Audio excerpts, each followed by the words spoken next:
Ça peut donner envie, effectivement. Alors, quand on a un vélo, on aime bien aussi pouvoir le réparer.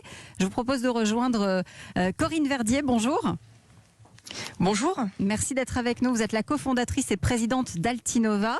Alors, vous proposez des arceaux, des abris pour vélo, des consignes. Mais ce qui nous a tout particulièrement intéressé, c'est vos stations-service. Parce que vous les développez spécialement pour le vélo. C'est-à-dire que quand on crève, par exemple, et je sais qu'Angèle Châtelier, qui est de l'autre côté de la vitre, se sent visée, on ne sait pas quoi faire. Vous y avez pensé pour nous.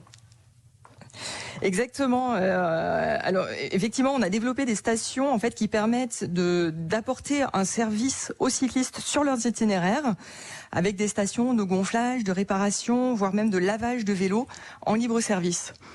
Le but, c'est d'apporter du confort, de la sécurité dans la pratique du vélo et d'être présent aux côtés du cycliste qui souvent ne se déplace pas avec son kit d'outillage et beaucoup de matériel sur lui. Donc il y a tout à l'intérieur. Je vais trouver des tournevis, je vais tout trouver. C'est ça exactement. Alors on a développé un support qui permet de suspendre le vélo pour pouvoir accéder facilement à ses roues et aux différentes parties du vélo sur lesquelles on peut avoir à intervenir. Et on met à disposition des outils qui vont permettre d'effectuer des réglages et des réparations de base. Le but n'est absolument pas de venir en concurrence avec un réparateur, mais plutôt d'amener la capacité d'intervenir très rapidement à un cycliste. Et vraiment, on est sur du petit dépannage en fait. Vous êtes en train de vous installer un petit peu partout, à Paris, à Lyon, à Grenoble, à Bordeaux, à Chambéry, mais vous êtes déjà présent dans 25 pays ? Oui, absolument. Altinova, donc c'est une société en fait qu'on a développée autour de cette thématique du vélo, qui conçoit et qui fabrique en France 100% de ses produits. Ouais.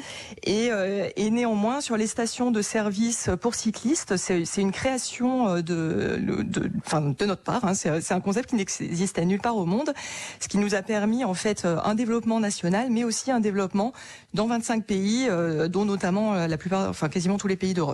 Oui, et alors on a parlé des villes, mais ce qui est important de dire, c'est que vous êtes en train de vous installer aussi à proximité d'itinéraires verts, hein, en Ardèche, en Vendée, en Nouvelle-Aquitaine. C'est important aussi.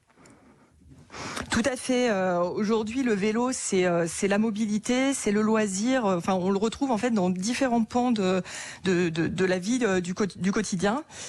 Donc, on accompagne aussi bien la mobilité urbaine, où le vélo est vraiment très pertinent, mais aussi les itinéraires, en fait, l'itinérance, le vélo loisir, plaisir.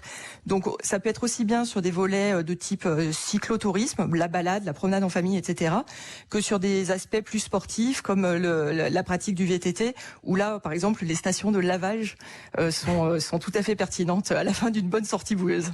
Oui, effectivement. Voilà, on a tout ce qu'il nous faut finalement. On a même la possibilité de réparer nos vélos quand on crève. Donc, on n'a plus de mauvaises raisons pour ne pas faire les kilomètres à vélo. Merci beaucoup, Corinne Verdier, d'avoir été avec nous. Merci à tous d'avoir participé à ce dossier sur le vélo. Il est 13h51. Europe 1.